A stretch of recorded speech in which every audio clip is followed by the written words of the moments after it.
नमस्कार दोस्तों, मैं अभय त्रिपाठी आप सबका स्वागत करता हूं एक ई लर्निंग यूट्यूब चैनल में। कैसे हो आप सब? बढ़िया हो? जैसा कि मैंने कल आप सबसे वादा किया था कि हमारी एक भी क्लास डिले नहीं होगी, डेली क्लास होगी, तो उसी सीरीज में मैं हाजिर हूं आप सबके लिए। मैं NISD ट्रिपल एस भी करवा रहा हूं आप सबके लिए, ठीक है, जिससे DSSB में भरपूर मात्रा में क्वेश्चन पूछे जाते हैं। और अगर आप PRT DSSB को क्लियर करना चाहते हैं तो ये सीरीज आप सबके लिए बहुत इंपॉर्टेंट होगी, ठीक है। हमने पिछली क्लास में क्या किया था? पिछली क्लास में हमने भारतीय शिक्षा व्यवस्था के बारे में किया था, ठीक है। हमने क्या पढ़ा था? राधा कृष्ण आयोग पढ़ा था, ठीक है। राधा कृष्ण आयोग के बाद मुदलियार आयोग आया, ठीक है। राधा कृष्ण आयोग कब आया था? आप बताएंगे 1948 में इसकी शुरुआत हुई, 1949 में ये कंप्लीट होके समिति रिपोर्ट अपना सरकार को दे देती है, ठीक है। फिर आपका मुदलियार आयोग आया जो कि 1952 से 1953 के बीच में, ठीक है। और फिर उसके बाद महिला शिक्षा पर राष्ट्रीय समिति आती है दुर्गाबाई देशमुख के द्वारा, ठीक है। फिर उसके बाद आपका क्या आता है? आपका कोठारी आयोग आता है, ठीक है। फिर उसके बाद आपकी यशपाल समिति के बारे में हमने पढ़ा, ठीक है। एक बारी मैं रिकैप भी आपको करवा देता हूँ, ठीक है। हमने यशपाल समिति के बारे में ये पढ़ा, बिना बोझ के सीखना इस पे जोर देता है। और कोठारी आयोग जो कि विज्ञान एक बुनियादी घटक है, व्यावसायिक शिक्षा पे जोर देता है। महिला शिक्षा, ठीक है। महिला शिक्षा पर राष्ट्रीय समिति के बारे में हमने देखा। फिर मुदलियार आयोग के बारे में देखा और राधा कृष्ण आयोग के बारे में देखा। तो आप सबको मैं आशा करता हूँ कि जैसे मैंने आपको इतनी बार रिवाइज करवाया है और चीज़ों को बार बार क्लास में बोला है, तो आप आपसे अगर इन 5 आयोग के बारे में पूछा जाए तो आप सब अच्छे से उत्तर दे देंगे, ठीक है। आज हम क्या करेंगे?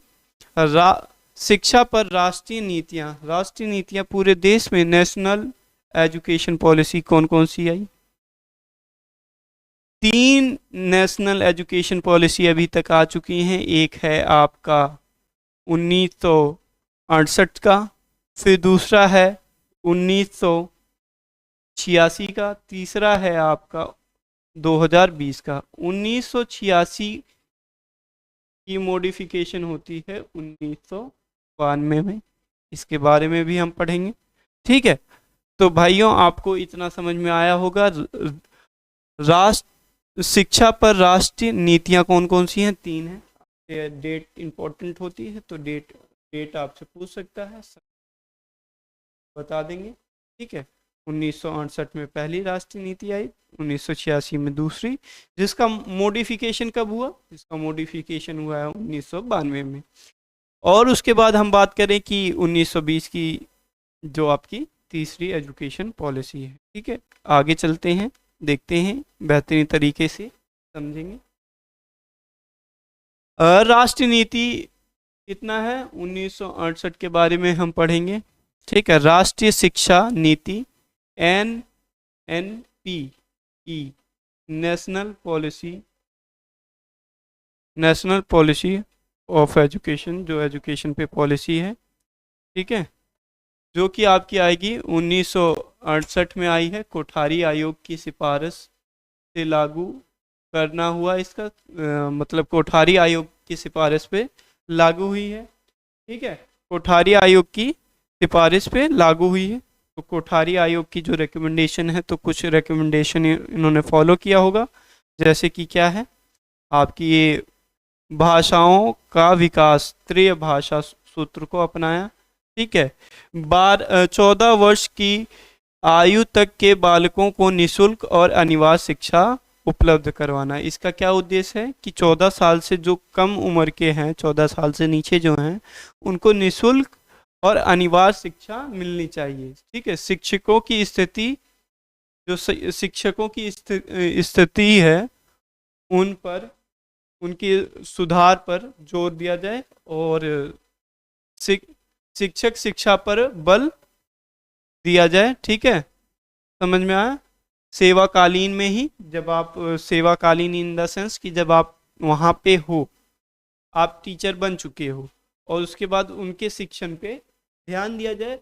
जैसे सेमिनार होते हैं जिससे टीचर के जो एक्टिविटीज़ हैं, कैसे बच्चों को पढ़ाया जाए, और भी सारी चीज़ें हैं, उसमें इम्प्रूवमेंट आए टीचर के अंदर, जो कि बच्चे के अंदर फिर ला सकता है टीचर। ठीक है।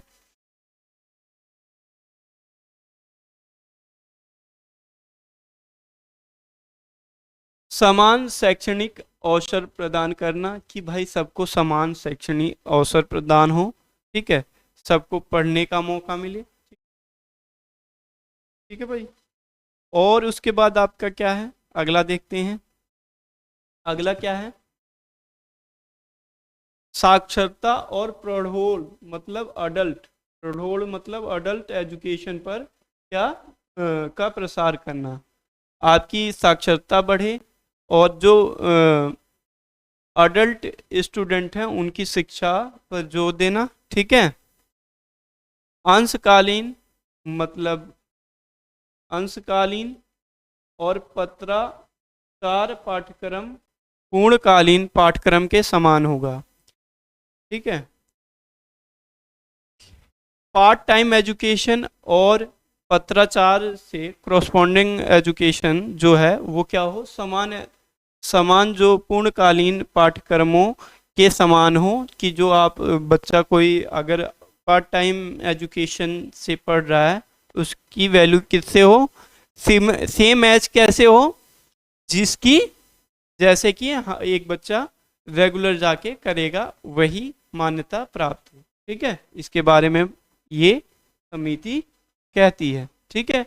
अब देखो 1986 वाला अभी पढ़ेंगे, एक बारी हम रिवाइज कर लेते हैं क्या क्या इसमें मुख्य बातें हैं। हमने आपको अभी 5 बातें बताई हैं। ठीक है। राष्ट्रीय नीति जो आई है पहली, वो 1968 में आई। ठीक है। 14 साल से कम उम्र के बच्चों को निःशुल्क और अनिवार्य शिक्षा की बात करता है ये भाई। और शिक्षकों की स्थिति और परिस्थितियों को सुधारा जाए। ठीक है। उन्हें ट्रेनिंग प्रोवाइड दिया जाए सेवाकालीन में ही। ठीक है, समझ में आ रहा है आपको। और भाषा का विकास फिर ये भाषा सूत्र द्वारा हो। उसके बाद क्या है, समान शैक्षणिक अवसर उपलब्ध करवाए जाएं, साक्षरता और प्रौढ़ोल शिक्षा पर का प्रसार करना। ठीक है, साक्षरता बच्चों को और पढ़ाया जाए, लोगों को और शिक्षित किया जाए, और उसके बाद आपका क्या है, अडल्ट एजुकेशन भी प्रोवाइड किया जाए। और अंशकालीन और पत्राचार पाठ्यक्रम पूर्णकालीन पाठ्यक्रम के समान हो। ठीक है, इतनी बात आप सबको क्लियर है। अब चलिए हम अगले पे चलते हैं। हम देखते हैं राष्ट्रीय शिक्षा नीति 1986, जिसका संशोधन 1992 में हुआ। ठीक है, तो ये संशोधन है। ठीक है, 1992 कोई आपकी राष्ट्रीय शिक्षा नीति नहीं है, एजुकेशन पॉलिसी नहीं है। ठीक है, उसमें संशोधन हुआ है सिर्फ। ठीक है, समान शैक्षणिक संरचना कितनी कर दी गई, 10+2+3 कर दी गई। ठीक है, 10 समान मूल तत्वों के साथ राष्ट्रीय पाठ्यक्रम की रूपरेखा बनाई गई। ठीक है, 10 समान मूल तत्व, जो मूल तत्व हैं उसके आधार पर ये राष्ट्रीय पाठ्य चर्चा की रूपरेखा बनाई गई।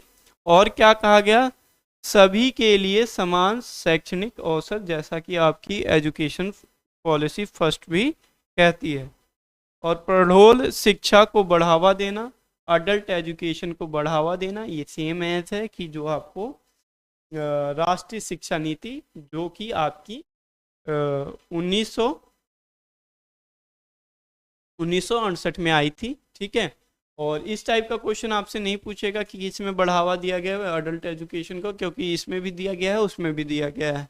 तो अगर आपसे पूछ भी लेता है तो आपको देखना है ऑप्शन के अकॉर्डिंग। ठीक है, फिर उसके बाद इसमें क्या है,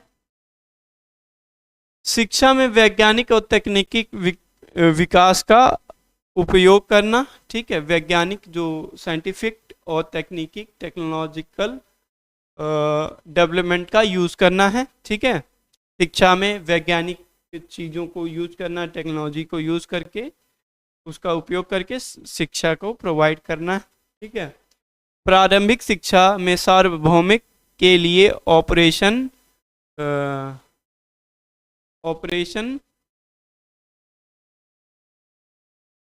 ब्लैक बोर्ड चलाया गया। जैसे कि आपको पता है ऑपरेशन ब्लैक बोर्ड क्या है। ऑपरेशन ब्लैक बोर्ड ये है कि पहले क्या था, इतनी कंडीशन ख़राब थी कि स्कूलों में सांपट बोर्ड, वाइट बोर्ड, जो सांपट बोला जाता है हिंदी में, तो वो नहीं रहती थी। तो सबसे पहले क्या किया गया कि भाई कम से कम बच्चे को बोर्ड बोर्ड तो हो हर स्कूल में, हर क्लास में।